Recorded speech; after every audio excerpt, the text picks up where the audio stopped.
Hi, I'm Dr. Amy Chai with CT Politics TV.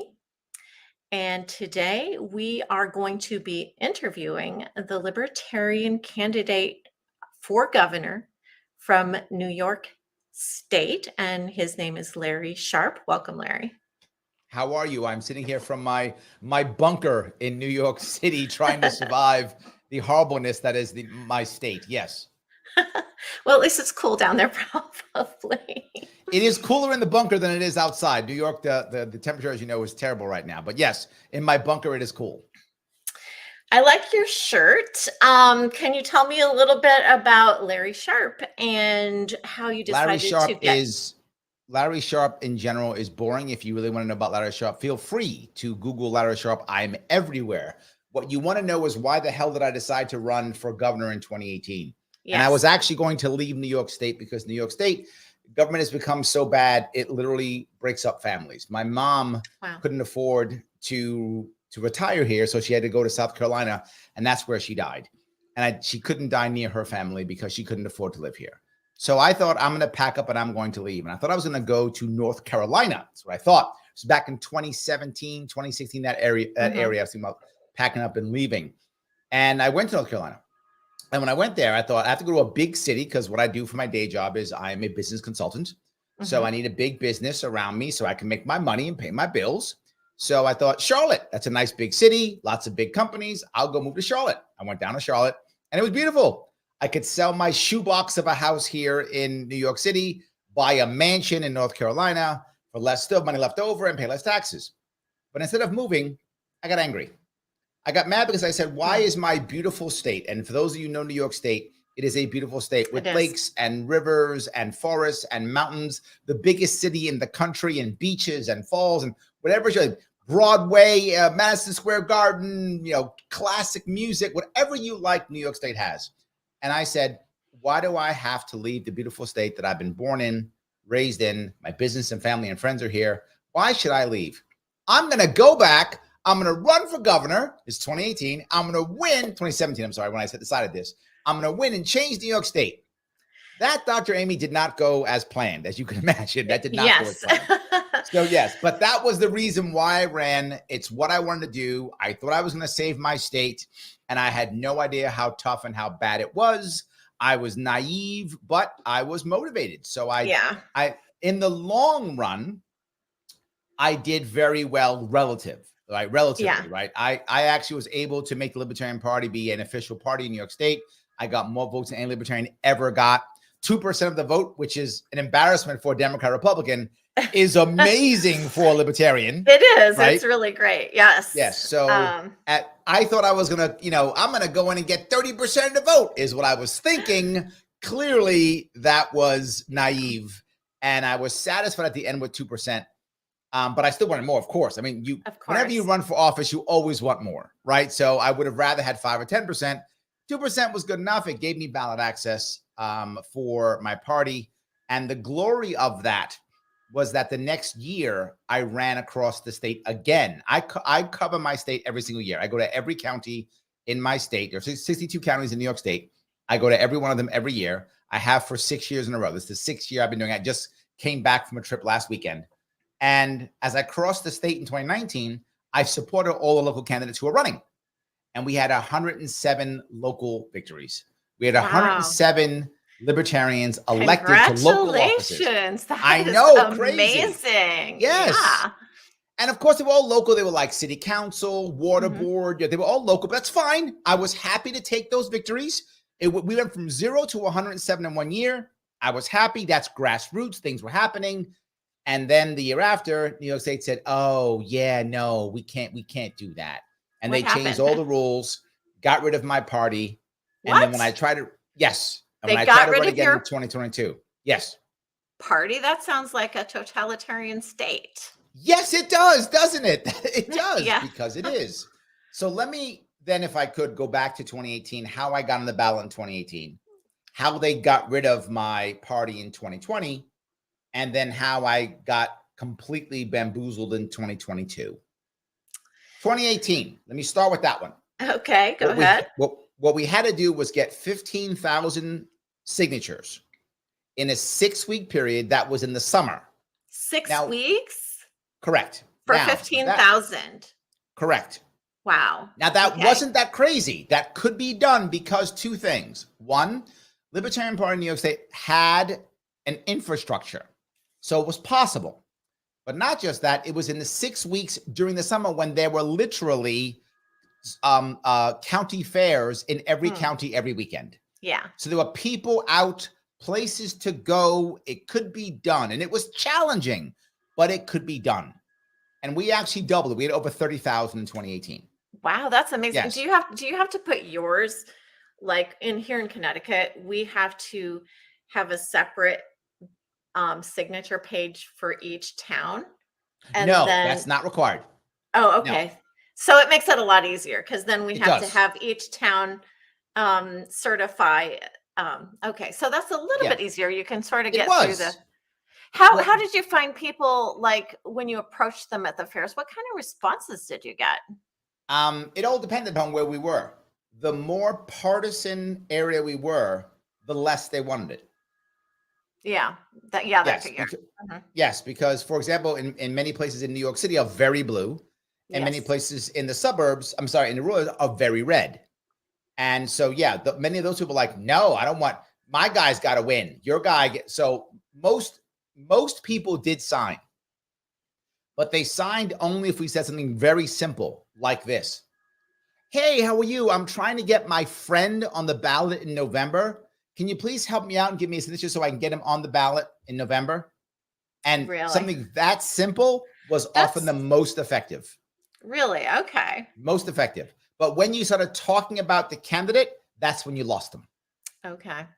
So we did not talk about the candidate. We often just said, my friend, can you help us out like that with signature? That was the best way. When you started to actually talk about the candidate, that's when you lost it. Yeah. Because then they wouldn't go into let me help a friend mode. They'd go into who's this candidate? Do I like the candidate or not? Yeah, that's what we ran into here in Connecticut, because we were like, would you like to see, and I'm not going to name all the candidates, and they're like, well, who is this candidate? What does this candidate believe? And then it's like, what about abortion? I mean, that would be like the first thing, and you're like, what should I say? And and it just went, and they're like, no, because you might just take the vote away from my guy. That's right. Yes. Yeah. Absolutely. Because our current world now is victory for us in politics in America right now is not my life gets better. Victory is the other guy loses. Yeah. That's a win. Exactly. That's what that matters. The other guy loses. So if I'm a Democrat, the Republican loses, I won. Is your life better? No, but the Republican lost. If I'm a Republican, the Democrat lost. Okay, great. Is your life better? No, but Democrat lost. Yeah. And it's all about schadenfreude for the other side. That's it's like, and the yay, sad part is we beat you. The elites keep winning. Yes. No matter what, right? Republicans have not won a statewide election in my state in 22 years. Nothing. Not governor, not a secretary of state. Not AG, right? Not a senator, nothing in 22 years. Yet every time they lose the election, they're still fine. Because the elites do well. The local Republican and local Democrat still screwed, but the average elites they keep doing great. So anyway, I'm yapping away. Let me to answer your question. When we did not talk about the candidate, we got the most signatures. So we encourage them to not talk about the candidate. Okay. And sadly, many people who are advocates, sadly, most people who are activists, they love their candidate. They love their issue. So they want to talk about it, right? Because they're activists. They want to say, let me tell you what my candidate's going to do. This thing and that thing. And I was like, stop. Don't do that. But something else happens. Now I get into a 20-minute conversation with one person who now doesn't sign. Oh, yeah. That's a total What loss. A colossal waste of time and money. Colossal waste of time. Don't do that.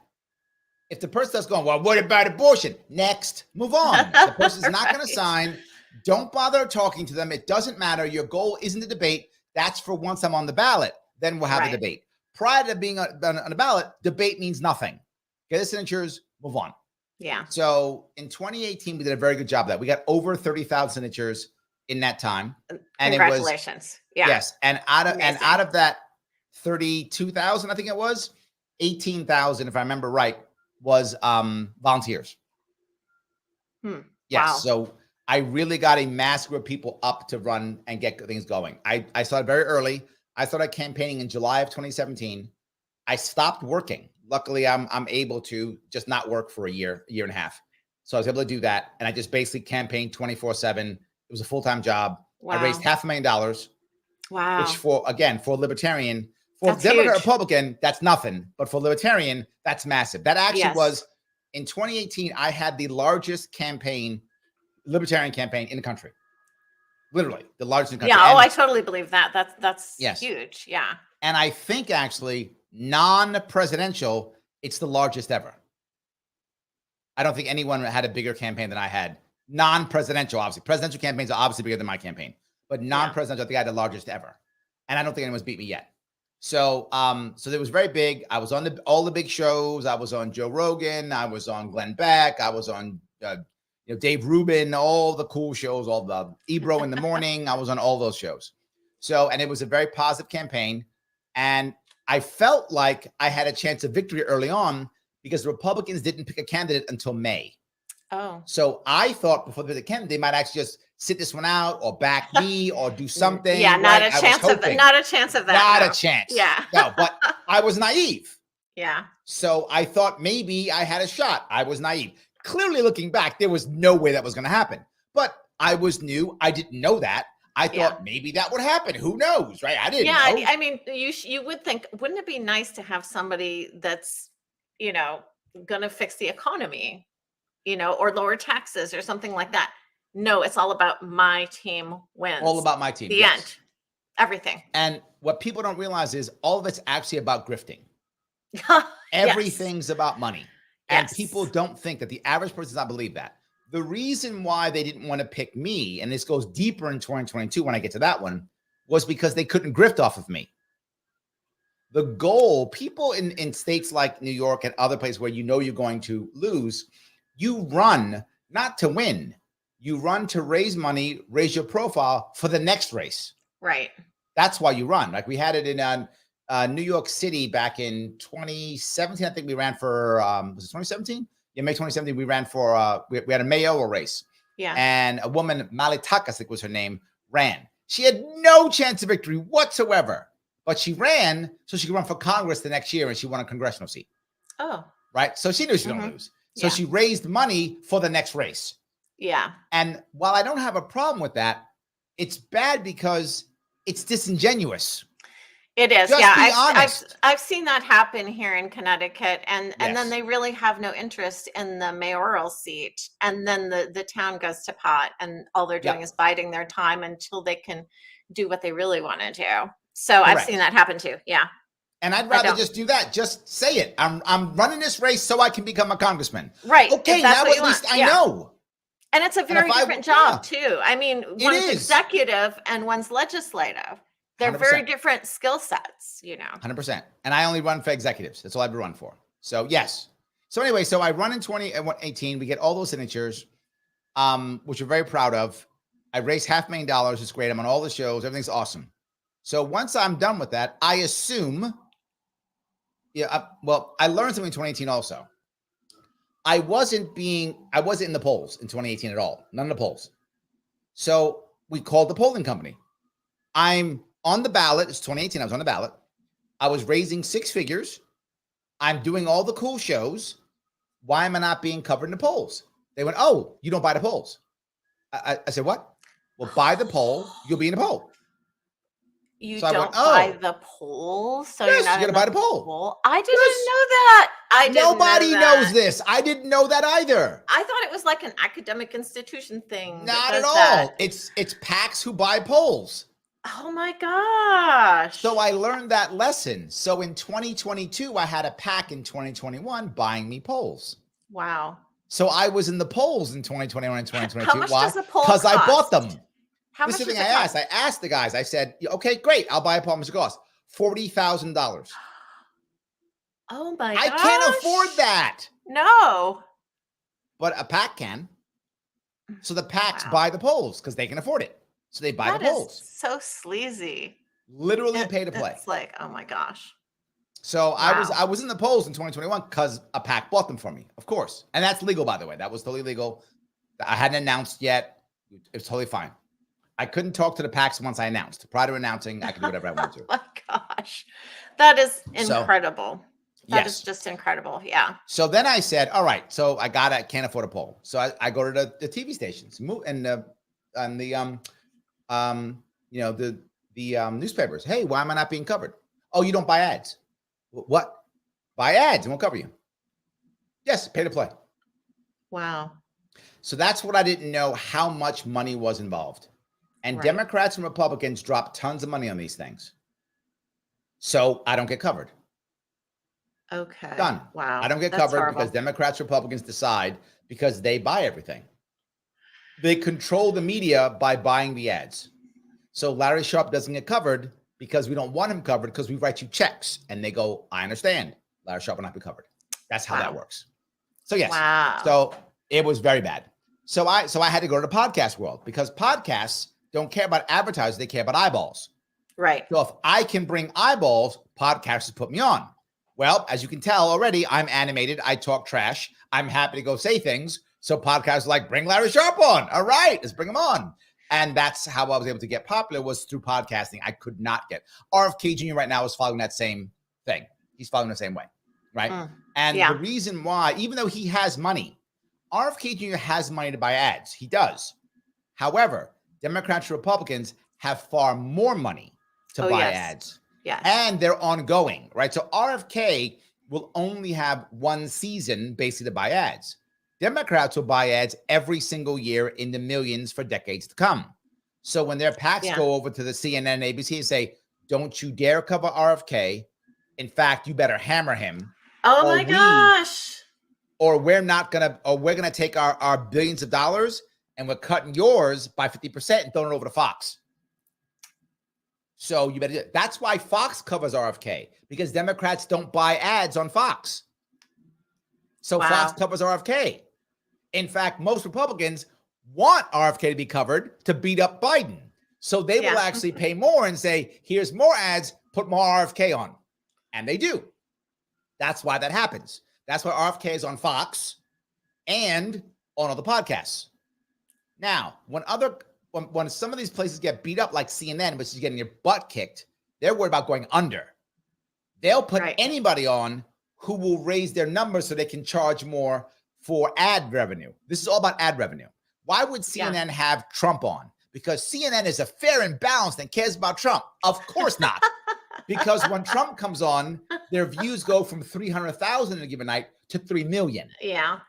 And now they can charge that for ad revenue. Right? So he's going to come on during Nielsen ratings nights. They'll put him on for the ratings play. Yeah. So they can pump the ratings up and charge more for ads. Right? That's what I do. It's all about ad revenue. So I'm still not done. Now I covered the polling, and I covered getting covered on TV. Now debates. Yeah. Well, debates. How about they debate? don't happen. They do happen. But people think debates, again, are about things like, well, debates, they're about, people wanting to hear people's sides of the story. No, debates are all about ad revenue. That's it. Ad revenue is all that matters. Really? Okay. 100%. Do you remember CNN years ago and they're still doing it now, they do individual town halls with some individual people. Correct. That's just testing ratings for when the debate time comes. So they're going to see who's doing well, who will draw the most eyeballs. Those people are going to be on debates. Wow. That's what they do. It does not matter whether they're smart or good. Yeah, it's all that matters. Oh my gosh. All they care about is ad revenue. Here's what I'm 100% sure. If Kanye West had actually run a campaign, he didn't. But if he had actually run a campaign and he wanted to be in debates, he would have been in debates. You know why? People want to watch it. You and I both would have watched him. Yes, we would have. I would have watched him. You're right. I would have too. 100%. Everyone listening to this right now would also watch him. Of course they would. Yeah. And they know that. So he would have been in debates because ad revenue. They would have charged the gazillion dollars per commercial, and they'd have rerun it like a week later and charged half a gazillion dollars. They would have absolutely put him on, regardless of what party he was from, whatever. And here's the problem. Because he's popular, let's say someone says, I'm not going to show up to that thing. Okay, so now you're going to have, say Trump and Biden as an example, right? So Kanye West is going to show up, and Trump says, I'm not showing up. Is Biden going to show up? Maybe. If Biden shows up, Trump has to show up now. Biden and Kanye, everybody's watching that. Trump has to show up now. Yeah. What if Biden's not showing up, but Trump shows up? Biden now has to come. Everybody's going to watch that. What if both of them go, we're not doing it? They do a town hall with Kanye, and they give Kanye hours and hours of free ads. Free press. Are you kidding me? So it's not about whether Kanye's smart or savvy. It's not whether he has good ideas or not. That's irrelevant. It's can they get eyeballs? It's all about that. So it's all about like product testing. Everything is test about markets, cash. The town hall. Always follow the money. Follow the money. Okay. Always about the money every single time. Never think of anything except that. It's always about money. Every time. And I found all of it out the hard way. So I thought I was set in 2022 now, right? 2020 comes. What happens is after I get 2%, people are kind of laughing. Ha ha, Larry Sharpe, you thought you did good. You suck, whatever. We hate you. Okay, whatever. Fine. Yeah. The Republicans lost as they knew they were going to lose. But by the way, the guy who ran in 2018 is now a congressman because that was his whole deal. Yeah. Now he's a congressman. So yes, that's how that works. So now here comes 2020. And they look and go, in 2019, Larry Sharpe got 107 libertarians to win locally. He's not shutting up. He's still crossing the state. We got to finish him.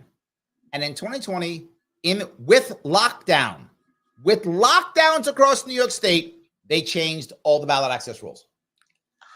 All of them. Now, for the past 100 years, ballot access was every 4 years. They decided all of a sudden, now it's every 2. Out of nowhere.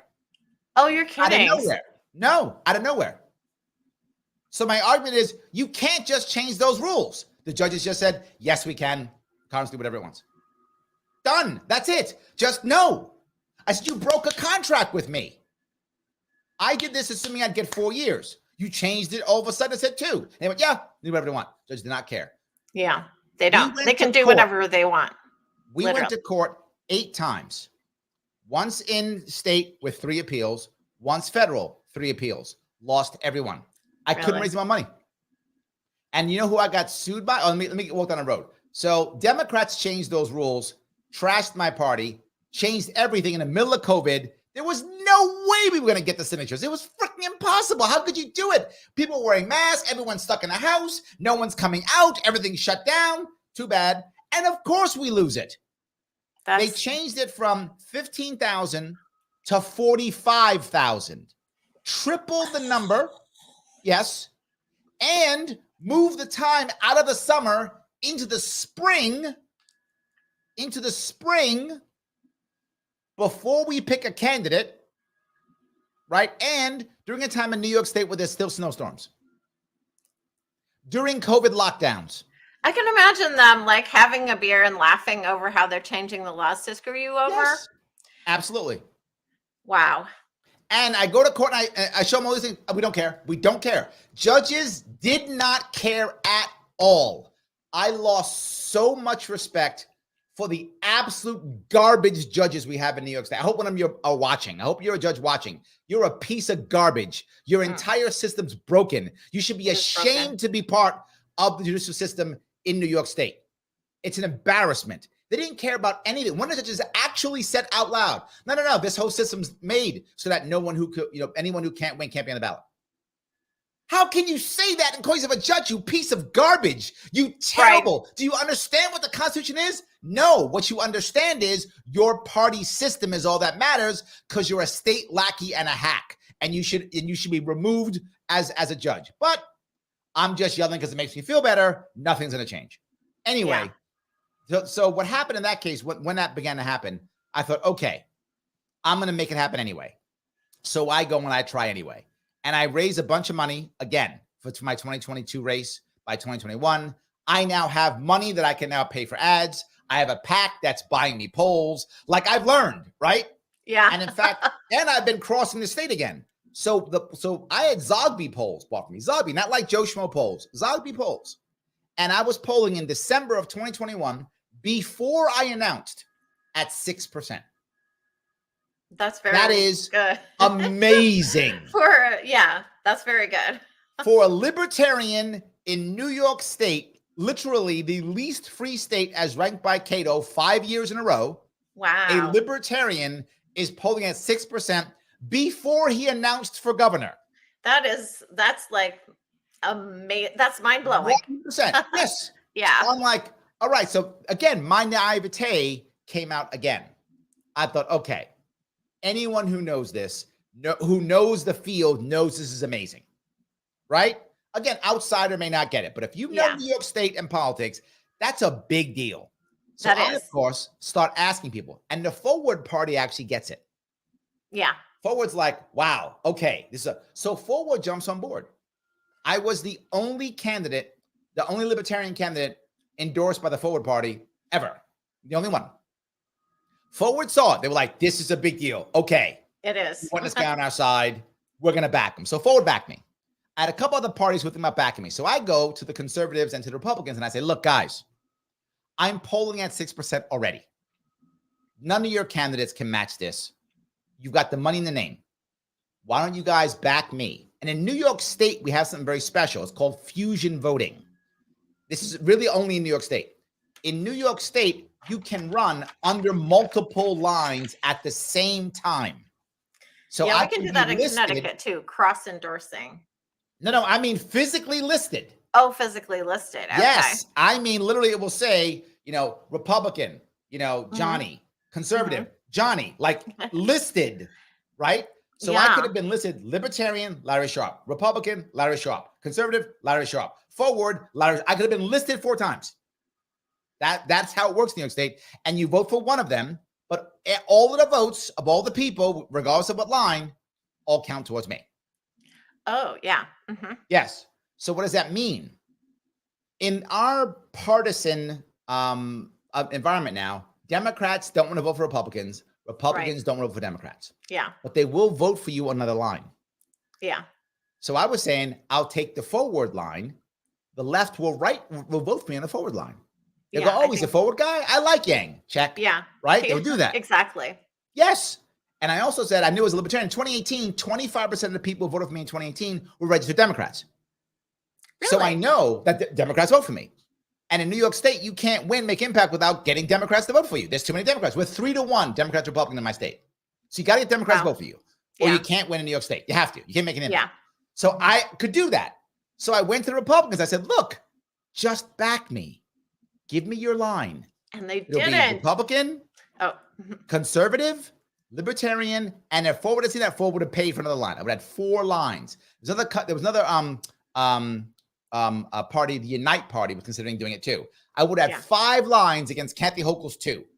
That becomes an actual winnable race. Yes, now we got a shot at victory at that point. Yes, indeed. It's possible to win at that point. Without it, it's impossible. But that is possible. So I went to him. I said, they went, no, Larry, no, just become Republican. I said, no, then I'll lose. So no. They don't care. They'd rather lose than do something that makes sense. And like an idiot, I was like, no, I can lose on my own. I already lost. I know how to lose already. I did it for 2018. I got that down. The lose part's not what I need. I need the win part, right? I need that part. Yeah. So I said, okay, I'll make you a deal. Let me run in your primary, right? As libertarian, right? Well, because Bernie Sanders does it. He's officially a socialist, but the Democrats allow him to run in their primary. So I said, they don't allow him to win the primary. They just allow him to run it. Correct. Yes. Yeah. But I said, let me run your primary. And in New York State, we have a document. I don't know why it's called this, but it's called a Wilson Pacula. I don't know why it's called. That's the name of the document. That document would allow me to run in a Republican primary without being a Republican. So if they give me that document and the party has to agree to it, if they do, I can run their primary. I said, let me run your primary. If I run your primary, I'll win it. And when I win your primary, you'll give me your line, conservatives, libertarian, I'll get Forward and Unite. We have a chance at winning this thing. And I said, and you guys will have a Republican governor because most of my votes will come Republican line. They went, Larry, that could actually work. I went, yeah. They went, yeah, we're going to sue you off the ballot. That was their response. Because they actually realized it could work. And they're like, shit, this guy could actually win. Okay, go to court. Go to court, get rid of him. Oh, my God. So they dropped 6 figures, multiple lawyers. Of course they did. Yes. I also dropped 6 figures, multiple lawyers, trying to stop it. And I lost that every bit. At one point, I couldn't raise any money. I wanted to go to the Supreme Court. I ran out of money. At one point, if I go to you, I go, Dr. Amy, can I have, $100 to help? You go, yeah. Again, I lost. You go, fine, Larry, one more time. Dr. Amy, one more time. Larry, fine, one more time. Okay, one more time. You go, Larry, I can't keep giving you money. You keep losing. At one point, the well comes dry. No matter how much you love me, at one point, you go, I can't keep giving you money, man. I gave you money 3 times already. Right. And each time you lost. No. Yeah. And I'm not mad at people for that. I get it. But man, is that heartbreaking when I want to keep going and I can't raise the money to keep going. It is heartbreaking. It is that. Yeah, that's so. We saw that happen in Connecticut also. Yep. Even if they know they can't ultimately win the lawsuit, they have more money than you do. Yes. And they can keep the lawsuits going, or even making up new lawsuits that you have to fight. And then eventually you're going to run out of money. They literally went down the list and picked every single rule in the entire election. I'm not joking. You know how they go like A, B, then they go AA, then BB? Yeah. They were at double X. That's how long they went down with all the things, and said he must prove all of them. Did a special civil suit against me. Now, one of those things, by the way, and again, judges did not care. One of those things was you have to have at least 500 signatures from at least half of the congressional districts in New York State. Not a crazy thing. In general, I have someone from each one. But again, literally, during the time of petitioning, there were no districts. None. Why? New York State lost a congressman. So we lost a congressional district because of the census in 2020. So they had to redo all the districts. Well, that got thrown up by the court. So for the weeks while I was getting petitions, there literally were no districts. It was impossible for me to achieve that. Literally impossible. There were no districts. So I could not do that. That was impossible. That is insane. We don't care. Yes. Literally impossible. So then I told them that we started suing early on. And when I got the initial no, I said, what you're asking for is impossible. Nobody can do it. And they went, not easy, can be done. Then afterwards, no one got on the ballot. This was the first year in 80 years, there was no independent governor candidate on the ballot. First time in 80 years. So no one made it. In fact, one of the people who didn't make it was a multimillionaire worth $40 million. He couldn't make it. Wow. I couldn't make it. And to be forward, the sitting congressman who was the Republican nominee couldn't make it. He was doing an extra line. He couldn't make it. Nobody made it. So I did in my appeal. Look, I told you all it was impossible. Look, it's impossible. It's impossible. I showed you that. And it is. They knew that. They didn't care. Thank you. They did not care. They went, yeah, it's impossible. So what? Didn't care. And I thought, how? And again, my naivete. I thought that judges, and what am I pleased? I went pro se with a lawyer, a couple of them, so I could speak. They wouldn't let me speak. I'm the guy who's here doing it. No, Larry Sharpe can't speak. No. Why would it mean I can't speak? They would just tell me no. They make up rules. No, you can't do it because this, because that. So I said, I'm going pro se because you can't stop me from speaking. They still stopped me from speaking. Wow. Because I didn't write something. They said, well, you didn't write it, so you can't speak. So now I don't get to talk. Yeah, you have to submit what you're going to say like a couple days in advance. And then they don't tell you about it until it's too late to submit it. The day. They told me that day. Oh, you had to submit it. Where was that rule? Yeah. Oh, it's nowhere. It's just our rule. Yeah, they do that. Happens all the time. I've seen that happen. So I was like, what? And I regret, and I'll be very clear, I regret showing any respect to any of the judges.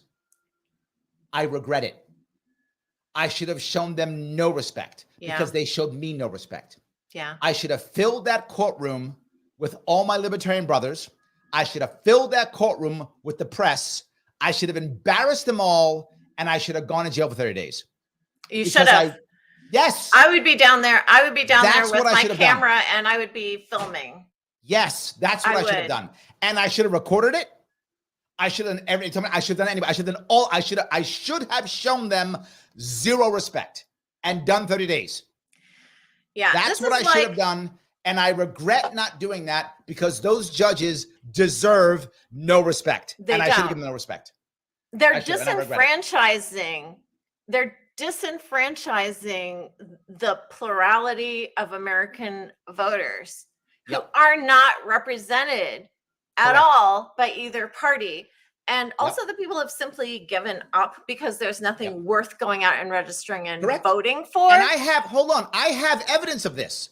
I told them, and it's in writing, I said 500,000 New Yorkers every 2 years of election cycle vote not duopoly.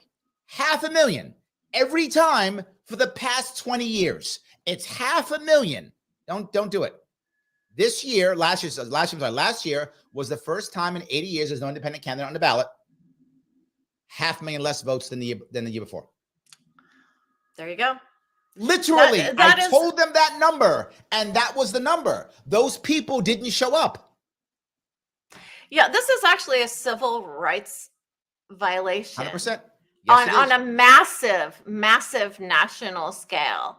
It is the civil rights of so many Americans who don't want the uniparty, shenanigans, the lock that they have on what happens, the policy. I mean, you're probably aware of the Princeton study that took place in 2014, I think it was, where they looked at data to prove that what the voters want and what grassroots organizations want is not correlated with policy at all. It's like not even correlated. And what is correlated is the donors. Yep. Think about that real hard. What does that mean? That's the definition of an oligarchy. And they're 100%. Out there saying, oh, my democracy, you're going to ruin my democracy. It's like, what democracy? You've taken our democracy away from us. There is no democracy. There's no democracy specifically when it comes to gerrymandered districts. Oh, yeah. Specifically on that, because a district is gerrymandered. So who gets elected? Well, the leadership decides who the candidate is. And then since it's gerrymandered, there's no actual voting. Doesn't matter that they win. So that means the primary is actually the election. Right. At the primary is the election. Whoever decides the primary is the winner. So where's your democracy? There is none. There isn't. And, and the people who decide the districts, of course, are the people who are in the state legislature. And absolutely, they are not going to do it fairly. They're going to do it for their own benefit, not for the benefit of the people, not for fairness to the people, not for trying to make the country a better place, and not for my democracy. Not at all. No, it's not our democracy.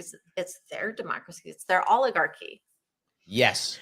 So, I'm so enraged for you right now. I just don't know what to say. This is one of the reasons why I don't stop, because I'm mad. Yeah. It's one of the reasons I'm angry. Yeah.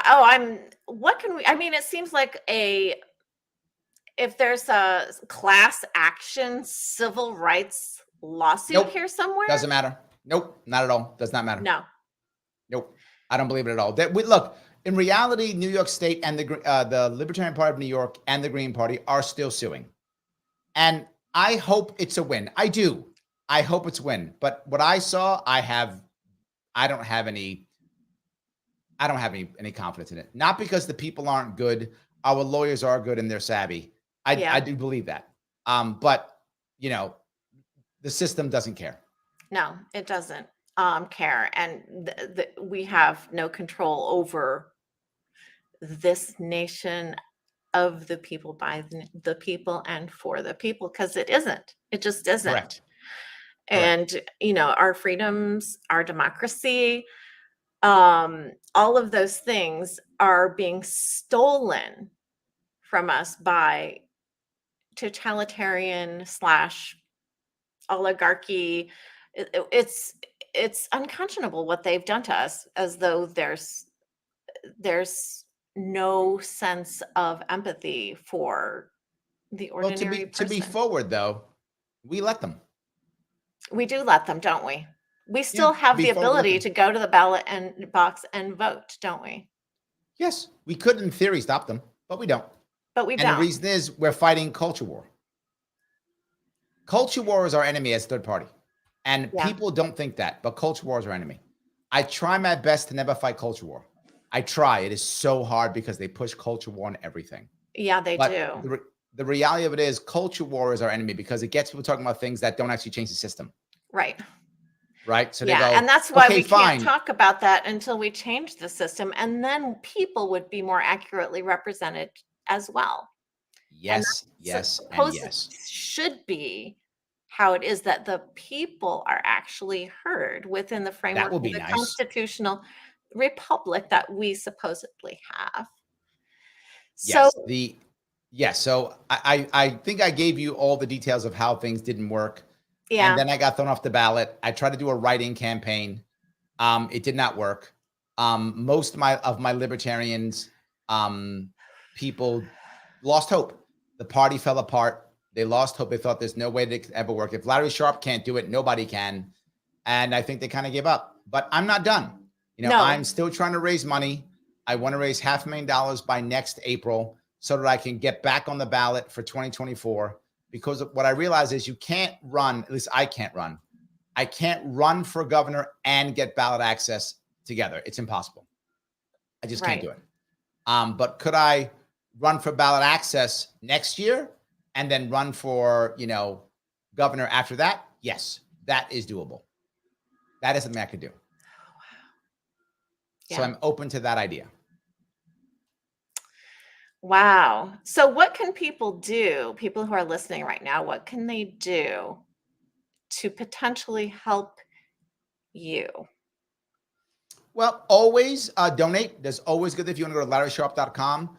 Always donate. I'm not asking people to give to the state party because the state has given up on ballot access. They do not think it is doable. They're doing much more of a localized, local action, which I'm not Mhm. against local actions. I think Yeah, local action is amazing. it's important. It is important. I just think that ballot access is critical, and I'm the one who's going to go do it. So go to LarrySharpe.com and donate whatever you can. I need to. We're at six figures almost already, so we are moving towards numbers that we need, but we have to keep going. So every bit you Yeah. can give is going to help. The second thing you do is, and it's going to sound dumb, tell people about it. Just Yeah. talk about this issue. People don't know. People don't. You're in this, and you didn't know the things that I said. I did not know. You're right. And I Yeah, was naive like you. I thought things were fair and good, but they're totally not. I did too. And the funny part is, after 2018. I thought, well, okay, well, now I know because I've run. So now I'm good. Oh, no, I still didn't know. No. Yeah. It still There's wasn't enough. there's more to learn. And that's Yes. why I'm trying to write a book about this called Bojack Ballot Box. And Okay. the Bojackers, I don't know, it's kind of an old school term for the gray market. The people Ah, who did shady dealings that weren't exactly illegal, exactly, but they weren't ethical or moral either. okay. And so that's what our government is a huge gray market, a huge Bojacker organization. And what Okay. they're doing is they're grifting and they're controlling things. They have stolen the ballot box. They have stolen our enfranchisement as Americans. I would agree with that. And talking to people like you, and I thank you so much. I've learned so much talking to you today. Um, Getting this I'm sorry. I information probably made out. you feel bad, though. I mean, it's worse than I thought. Yes. But wow.